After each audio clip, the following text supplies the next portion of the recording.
చేసేవాడు ఆయన మాత్రమే అంటాడు. సరే, ఆయన ఆశ్చర్య కార్యాలు మనకు చాలా తెలుసు కదా. దేవుని యొక్క ఆశ్చర్య కార్యాలు మనకి చాలా తెలుసు. మరి అన్ని ఆశ్చర్య కార్యాలు తెలిసినప్పుడు మరి ఆశ్చర్య కార్యాలని ఎరిగినటువంటి వారు ఎంతమంది? అంటే ఆ ఆశ్చర్య కార్యాలు నాకు తెలుసు, అదేవిధంగా ఆ యొక్క ఆశ్చర్య కార్యాలు నేను ఎరుగుదును, ఆశ్చర్య కార్యాలు నేను ఎరుగుదును అని ఆలోచించేటువంటి వారు ఎంతమంది? ఎందుకంటే దేవుడు మనకి మంచి జ్ఞానాన్ని, తెలివితేటల్ని మనకి ఇచ్చాడు. కాకపోతే వాటిని ఉపయోగించుకునేటువంటి వారు ఎంతమంది అనేది ప్రశ్న. అంటే ఆ యొక్క జ్ఞానమును సరైనటువంటి రీతిలో ఉపయోగించుకునేటువంటి వారు, అంటే ఆ బుద్ధి కలిగినటువంటి వారు ఎంతమంది ఉన్నారు? అంటే దేవుడు చేసేటువంటి కార్యాలను అర్థం చేసుకుని, దేవుని గురించి తెలుసుకుని, దేవుని వెంబడించాలి, దేవునితో నేను ఉండాలి, దేవునితో ఉంటే ఏం జరుగుతుంది, దేవునితో ఉంటే నేను ఏం పొందుకుంటాను అనేటువంటి బుద్ధి గల మనుష్యులు ఎంతమంది ఉన్నారు? బుద్ధి గల మనుష్యులు ఎంతమంది ఈ లోకంలో ఉన్నారు అన్నది ప్రశ్న. మత్తయి సువార్త 25వ అధ్యాయము 1 నుంచి 13 వచనాలను మనం అక్కడ చూసినట్లయితే మనకి బుద్ధి అనగానే గుర్తొచ్చేటువంటి ఒక ఉపమానము బుద్ధి గల కన్యకలు, బుద్ధి లేనటువంటి కన్యకలు. ఏమండి? సో మనకి బుద్ధి అనగానే గుర్తొచ్చేటువంటిది అదే కదా. ఆ యొక్క ఉపమానమే మనకి గుర్తొస్తుంది. కాబట్టి ఒకసారి చూద్దాం.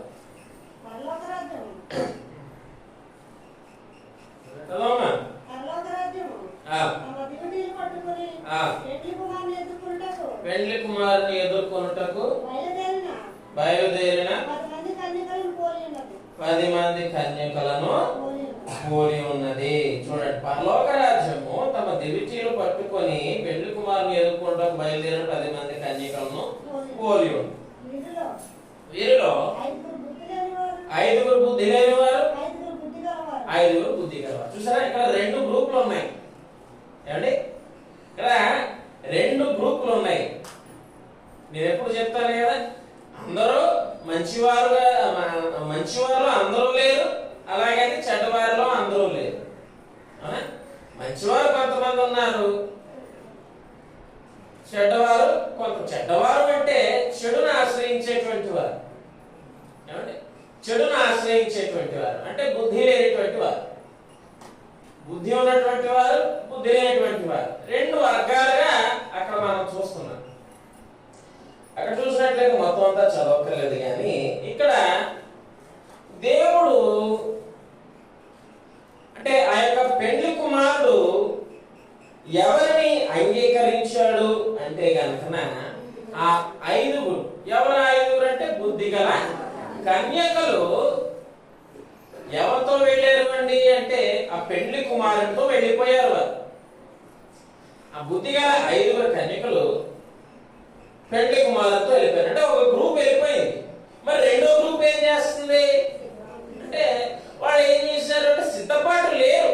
ఎప్పుడో వస్తాడులే పెండ్లి కుమారుడు, ఎప్పుడో వస్తాడులే, ఇప్పుడు రెడీ అయిపోయి ఏం చేస్తాం కదా, ఇప్పుడు రెడీ అయిపోయి ఏం చేస్తాం, ఇప్పుడు వస్తాడులే, సిద్ధపాటు లేదు మనకి. అదే మన నిజ జీవితంలో కూడా ఎటువంటి సిద్ధపాటు ఉండదు. ఎక్కడికైనా వెళ్ళాలి అంటే, ఎక్కడికైనా వెళ్ళాలి అంటే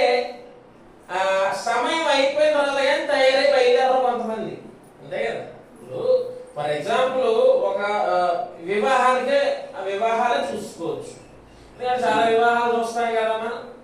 వివాహం ఎన్ని గంటలకండి అంటే 10 గంటలకు వివాహం అనుకోండి. జనాలు ఎప్పుడు కూడతారు అంటే 12 గంటలకి కూడుకుంటారు. ఏమి అంత?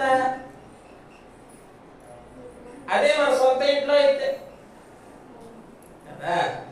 అదే వివాహం సంగతి పక్కన పెట్టి ఏ కార్యమైనా సరే, అదే ఫర్ ఎగ్జాంపుల్ కలెక్టర్ గారు 9 గంటలకల్లా రామన్నారు అంటే ఏం చేస్తాం?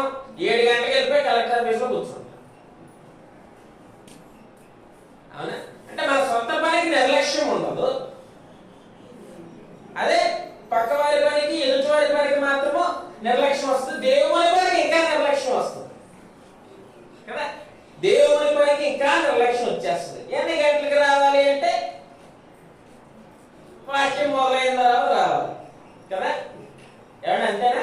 ఎన్ని గంటలకు రావాలి? వాక్యం మొదలైన తర్వాత, లేకపోతే వాక్యం ఒక 5 నిమిషాలు అయిపోతానికి రావాలి. కానీ ఆశీర్వాదం మనకి వచ్చేయాలి. ఇప్పుడు మనం ఏ కేటగిరీలో ఉన్నామో ఒకసారి ఆలోచించుకోవాలి. ఏమిటి? ఏ కేటగిరీలో ఉన్నాం మనం? బుద్ధిగల కన్యకలు ఉన్న కేటగిరీలో ఉన్నామా? అంటే బుద్ధిగల కన్యకలు ఉన్న గ్రూప్ లో ఉన్నామా? అంటే బుద్ధి లేని కన్యకలు గల గ్రూప్ లో ఉన్నామా అని ఎవరికి వారే ప్రశ్నించుకోవాలి. ఏంటి మన ప్రవర్తన ఎప్పుడు కూడా మనం ప్రశ్నించుకోవాలి. మనం సిద్ధపాటు కలిగి ఉన్నామా లేదా అని కూడా మనం ఏమిటి ప్రశ్నించుకోవాలి. మరి దేవుడు ఆ పెండ్లి కుమారుడు ఎవరిని తీసుకెళ్లిపోయాడు తనతో అంటే సిద్ధపాటు ఎవరైతే కలిగి ఉన్నారో వారిని తీసుకెళ్ళాడు. ఎవరు వారు అంటే బుద్ధి గలవారు. ఆ బుద్ధి గలవారు ఎలా ఉంటారండి? ఎందుకు తీసుకెళ్ళాడంటే బుద్ధి గలవారు ఎలా ఉన్నారు? రెడీగా ఉన్నారు. వాళ్ళు ఆ బుద్ధి గల కన్యకలు ఎలా ఉన్నారు? రెడీగా ఉన్నారు కదా. మరి బుద్ధి లేనటువంటి వారు ఏం చేశారు? ఎక్కడో మూల కూర్చుని వస్తాడులే, ఎప్పుడో వస్తాడులే, అప్పుడు వచ్చినప్పుడు చూద్దామని అనుకున్నారు. వచ్చినప్పుడు చూద్దామని అనుకున్నప్పుడు 12వ వచనంలో ఉంటది, అతడు మిమ్మును నేను ఎరుగనని నీతో నిశ్చయముగా చెప్పుచున్నాను అని ఉంటది అక్కడ. ఏంటండి? మీరు ఎవరో నాకు తెలియదు, ఎందుకంటే మీరు సిద్ధపాటుగా లేరు, మీరు నన్ను వెంబడించలేదు,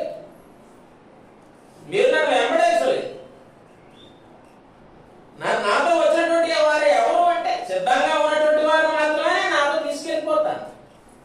సిద్ధంగా లేనటువంటి వారు బాబు రండి అమ్మ రండి దగ్గర నేను వెళ్ళను. నీకు నాతో రావాలనేటువంటి బుద్ధి ఉంటే, ఆశ ఉంటే నువ్వు సిద్ధంగా ఉంటావు. నా దగ్గరికి రావాలనేటువంటి బుద్ధి, ఆశ నీకు ఉంటే నా దగ్గరికి వస్తావు. నీకు ఆ బుద్ధి లేదు, ఆ ఆశ లేదు, కాబట్టి నువ్వు సిద్ధంగా లేవు కదా. నువ్వు సిద్ధంగా లేవు. సొంత పనులకు మాత్రం మనం సిద్ధమైపోతామండి. దేవుని దానికి వస్తువులకి ఎందుకు మనం అంత నిర్లక్ష్యాన్ని చూపిస్తాం కదా. అదే నిర్లక్ష్యము మనకి చేయగా ఏమవుతుందో తెలుసునా? అలవాటు అయిపోతుంది. హల్లెలూయా. ఆ పని చేయగా ఏమవుతుందండి? అలవాటు, వాడుక అయిపోతాడు. దేవుడు అంటాడు కదా, నా మాట వినకపోతే నీకు బాల్యము నుంచి వాడుక, అలవాటు. వినకపోవడం ఏమైందండి? చివరికి అది అలవాటు అయిపోయింది.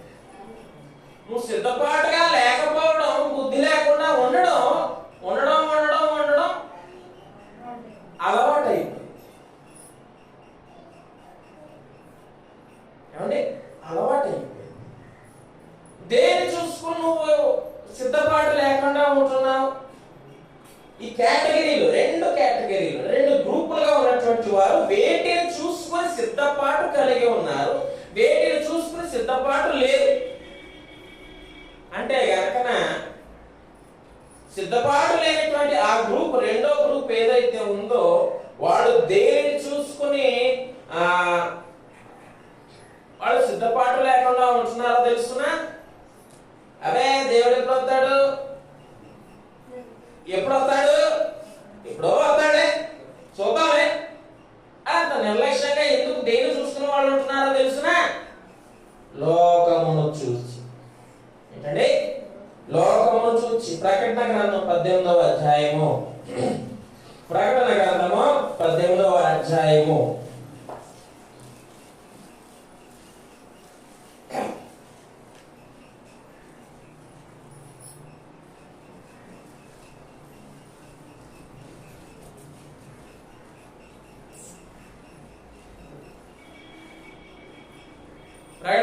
18వ అధ్యాయము 18 నుంచి 20 వచనాలు.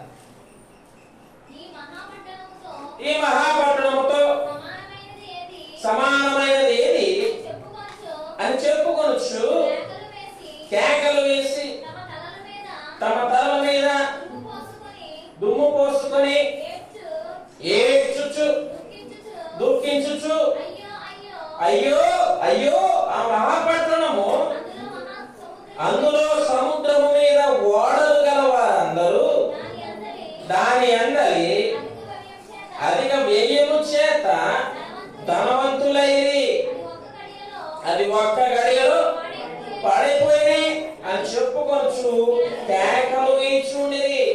20వ వచనం చాలా జాగ్రత్తగా చదవాలి, చూడండి. పరలోకమా, పరిశుద్ధులారా, అపోస్తలులారా, దాని గూర్చి ఆనందించుడి. ఏలయనగా దాని చేత మీకు కలిగిన తీర్పుకు ప్రతిగా దేవుడు ఆ పట్టణమునకు తీర్పు తీర్చున్నాడు. హల్లెలూయా. చూసారండి, చూసారా? దేనిని చూసి సిద్ధపాటుగా ఉండడం లేదు, దేనిని చూచి సిద్ధపాటుగా ఉండడం లేదు, దేనిని చూచి అతిశయపడి దేవుని వెంబడించడం లేదు, దేనిని చూచి నువ్వు దేవుని యొక్క అధికారాన్ని ఒప్పుకోవడం లేదు. అంటే ఈ లోకాన్ని చూచి నువ్వు ప్రవర్తిస్తున్నావు కదా. చూడండి, అక్కడ చెప్పబడి ఉంది, ఆ మహాపట్టణంతో సమానమైనది ఏది అని చెప్పుకోవచ్చు కేకలు వేస్తున్నారంట. ప్రకటన గ్రంథంలో చూస్తే ఆ మహాపట్టణం ఏంటో తెలుసునా? చూడండి, 10వ వచనంలో ఉంటది. 10వ వచనంలో ఉంటది. ఆఖరి లైన్ కాక పై లైన్ లో ఉంటది. అయ్యో అయ్యో బబులోను మహాపట్టణమా, బలమైన పట్టణమా, ఒక్క గడియలోనే నీకు తీర్పు వచ్చాను కదా అని. బబులోను పట్టణం, ఆ బబులోను పట్టణం ఏదో మన కాదు కదా అనుకుంటారు చాలా మంది తెలివితేటలు ఎక్కడ ఉపయోగించేస్తారు, మనకి దేవుడి దగ్గర ఉపయోగించమని కదా. చాలా మంది బబులోను పట్టణం గురించి చెప్పారు, మన గురించి కాదంట. బబులోను పట్టణం పాపం ఉన్నదట, పాపం ఉంది, భయంకరమైనటువంటి పాపం ఉంది, గర్వం ఉంది, భయంకరమైనటువంటి పాపం ఎదుగుతోంది. బబులోను లాగే లోకం అంతా కూడా ఉంది. దాన్ని చూసి ఈ మానవుడు ఏమైపోతాడంటే సిద్ధపడి లేడు.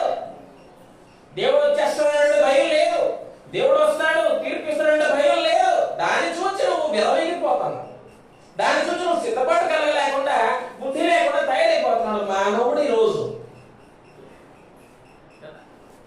నిజంగా బుద్ధి కలిగినటువంటి వాడు ఏం చేస్తాడు? నా చిన్నప్పుడు 3rd క్లాస్లోనో లేకపోతే 6th 5th క్లాస్లో ఒక 3 చేపల కథ ఉండేది. 3 చేపల కథ. ఆ కథ ఏంటంటే, నాకు పేరు కూడా సరిగ్గా గుర్తులేవు. 3 చేపల పేర్లు, దీర్ఘసూత్రుడు, ప్రాప్తకాల ఏదో పేరు ఉంటుంది. దీర్ఘదర్శి, దీర్ఘసూత్రుడు, ఏంటమ్మా రాణి ఏం పేరు అది? దీర్ఘదర్శి, ప్రాప్తకాలజ్ఞుడు, దీర్ఘసూత్రుడు, 3 పేర్లు. దీర్ఘదర్శి అంటే భవిష్యత్తును చూసేటువంటి వాడు. ఈ 3 చేపలు ఎలా ఉన్నాయంటే, ఒక ఎండాకాలం వచ్చిందంట, భయంకరమైన ఎండాకాలం. ఎండాకాలం వచ్చిన వాళ్ళు ఒక చిన్న పొలంలో ఉన్నారు. ఆ దీర్ఘదర్శి ఏమన్నాడంటే, అదిగో ఎండాకాలం కదా, ఈ పొలం మునిగిపోతుంది, మనం పెద్ద సరస్సులోకి కానీ సముద్రంలో కానీ వెళ్ళిపోదామంటే, ప్రాప్తకాలజ్ఞుడు దీర్ఘసూత్రుడు ఏం చేశారు? కథ బలేము కదండి, కథ బలే వింటాం మనం. సరే, మంచిది, వినాలి, ఎందుకంటే దీన్ని బట్టి మనం నేర్చుకోవాలి. ఓకే. దీర్ఘదర్శి చెప్పినటువంటి మాటలు మిగిలిన 2 చేపలు వినలేదు. పిచ్చోడు ఎలా మాట్లాడుతున్నాడు, ఇది ఎండిపోవడం ఏంటి, ఎంతో కాలం నుంచి మనం ఇక్కడ ఉన్నాం, ఏమవుతుంది అనుకున్నాడు. అనుకునేటప్పటికి ఏమైందంట, మరి బాబు మీకు చెప్పడం చెప్పాను నేను, మీరు వస్తారండి లేకపోతే లేదు అని అన్నప్పుడు, ఈ చిన్న పొలం నుంచి వెళ్ళేటట్టు పిల్ల కాలువ లాంటివి ఉంటాయి కదా, నాకు గుర్తున్నంత వరకు చెప్తున్నాను. మరి ఆ పిల్ల కాలంలో నుంచి ఈ దీర్ఘదర్శి అనేటువంటి వాడు మొత్తానికి ఎలాగోలా వెళ్ళిపోయాడు వేరే పొలంలోకి. అది పిల్లకాలంలోంచి వెళ్ళాడా ఎలాగైనా నాకు గుర్తులేదు కానీ మొత్తానికి వెళ్ళిపోయాడు. ఓకే, ఇంక చెప్పి విసుగు వచ్చి, ఎందుకంటే ఆ భవిష్యత్తును అతను గ్రహించాడు. ఈ చిన్ని కొలను ఎండిపోతుంది, ఏమంట మన చెరువు ఎండిపోతుంది కదా కదా. అలాంటి చిన్ని కొలం ఉంటుందా? ఎండిపోతుంది. చెప్పాడు, వినలేదు. ఎండలు ఎక్కువగా ఉంటున్నాయి, ఎండిపోయేలాగా ఉంది అంటే ఆ రెండు వినలే. సరే వెళ్ళిపోయాడు కూడా పిచ్చోడంతో నవ్వుకున్నాడు ఈ రెండు. ఈ లోపల నీటి ఆ మట్టం తగ్గుతా వచ్చిందంట. నీటి మట్టం తగ్గుతా వచ్చేటప్పటికి ఈ ప్రాప్త కాలజ్ఞుడికి డౌట్ వచ్చిందంట. ప్రాప్త కాలజ్ఞుడో లేకపోతే దీర్ఘసూత్రుడో, మొత్తానికి ఇద్దరులో ఎవరో నాకు గుర్తులు లేవు పేరు. మొత్తానికి ఆ రెండో చేప. సరే పేర్లు ఎందుకులేండి, ఆ రెండో చేప. ఓకే, ఆ రెండో చేప డౌట్ వచ్చిందంట. మరి మట్టం తగ్గేటప్పుడు ఏముంది? చేపలు పట్టి వాళ్ళు పడతారు. ఇప్పుడంటే వాళ్ళు వచ్చినాయి కానీ అప్పట్లో పాతకాలంలో ఈ మూలకి చిన్న తాటిది ఏదో కట్టుకొని చేతుల్లో పట్టేసేవారు అనమాట. అంటే అంత మట్టానికి వచ్చేసింది నీరు. వచ్చేస్తే ఏమైంది? ఈ రెండో చేప ఓకే ఇలా జరుగుతుంది కదా అని చెప్పి టక్కనని వెంటనే ఆలోచించి ఆ బొట్ట ఉంది కదా, ఆ బొట్టను పట్టుకుని ఉండిపోయిందంట. అతను అనుకున్నాడు ఆ బలి వచ్చేసింది, పట్టుకోకుండా వచ్చేసింది, బలి వచ్చేసింది అనుకుని ఓకే ఆ పట్టుకున్నాడు కదా అని చెప్పేసి అందులో ఆ పట్టుకున్నాడు కదా ఓకే. మరి మూడో చేప చెప్పింది దాదా వచ్చాట, నేను వచ్చిందంటే నేను మూలకి వెళ్ళిపోతాడు అని చెప్పేసి వెళ్ళిపోయింది. సరే నీ సాము వెళ్ళిపోతానని చెప్పేసి పట్టుకుందంట. పట్టుకున్న తర్వాత ఏమైందంట, ఓకే అతను బయటికి వెళ్ళిపోయిన తర్వాత మరి ఈ ఒక్క దాంట్లోనే కాదు కదా చేపలు పట్టింది, మిగిలిన పొలంగా అడిగి వెళ్తారు. అక్కడికి వెళ్ళేటప్పుడు ఏమైందంట, మరి ఇది పట్టుకుంది, అతను పెట్టలేదు కదా, పట్టుకున్నట్టుగా ఆ కొలం దగ్గరికి వెళ్ళిపోతే వెంటనే దూకేసిందంట. అయ్యో చేప వెళ్ళిపోయింది. అమ్మాయి అనుకుంటే వెళ్ళిపోయింది. ఇంక మూడో చేప మొత్తానికి ఎండిపోయింది కొలం. ఈదడానికి కూడా స్కోప్ లేదు, దాక్కోవడానికి కూడా స్కోప్ లేదు. చక్కగా నడుచుకుంటే అయిపోయింది. మూడో చేప కాదు అయిపోయింది. ఇక్కడ మీకు ఏమర్థమైందండి?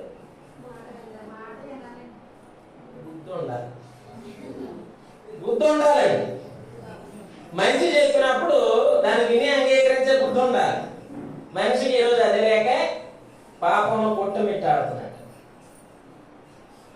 మొదటివాడు భవిష్యత్తును చూసాడు మోషేలాగా. ఐగుప్తులో ఉండి ఈ ధనాన్ని అనుభవించడం కంటే దేవుని ప్రజలతో శ్రమ అనుభవించడం మేలు అనుకుని వెళ్ళిపోయాడు. ఓకే, దేవుడు మాటకు లోబడ్డాడు. ఆ దీర్ఘదర్శిలాగా రక్షించబడ్డాడు. రెండో వాడు అంటే పౌలు లాంటి మొదలు చెప్పినప్పుడు వెళ్ళలేదు, తర్వాత బుద్ధి తెచ్చుకొని దేవుని వెంబడించి గొప్ప సేవకుడిగా పేరు తెచ్చుకున్నాడు. మూడో వాడు లోకంలో ఉన్నటువంటి ప్రజలు ఎంత చెప్పినా బురకెక్క ఎక్కడ పడిపోతారండి? వాళ్ళు వెళ్ళిపోతారు, పాతాళంలో పడిపోతారు. సో ఏమర్థమైంది అంటే బుద్ధి ఉన్నటువంటి వాడు రక్షించబడతాడు, అంతే కదా. బుద్ధి కలిగినటువంటి వాడు రక్షించబడతాడు. ఈ లోకంలో ఉండేటువంటి వాడు ఇదే పని చేస్తున్నారు. బబులోనులో ఉన్నటువంటి వాడు దేవుణ్ణి అంగీకరించడం లేదు, పాపం చేస్తున్నారు. అయ్యో నువ్వు మహాపట్టణం అనుకున్నారు వాళ్ళు. మహాపట్టణము ఆఖరి వచనంలో ఉంటుంది 21, పరలోకమా పరిశుద్ధులారా అపోస్తులారా దీని గురించి ఆనందించడం ఏలయనగా లోకము మీకు చేసినటువంటి దానిని బట్టి దేవుడు దానికి ప్రతిఫలాన్ని ఇస్తున్నాడు చూడండి అంటున్నాడు. లోకము మనల్ని దేవుణ్ణి అంగీకరించినటువంటి వాడిని, బుద్ధి కలిగినటువంటి వాడిని లోకము ఎంతో ఇబ్బంది పెడుతుంది. కానీ బుద్ధి కలిగి ఉండి దేవుని నమ్ముకొని దేవుని ఆనుకొని దేవునితో నడిచినటువంటి వాడు రక్షించబడతాడు. పరలోక రాజ్యము లోనికి అతనికి స్థానము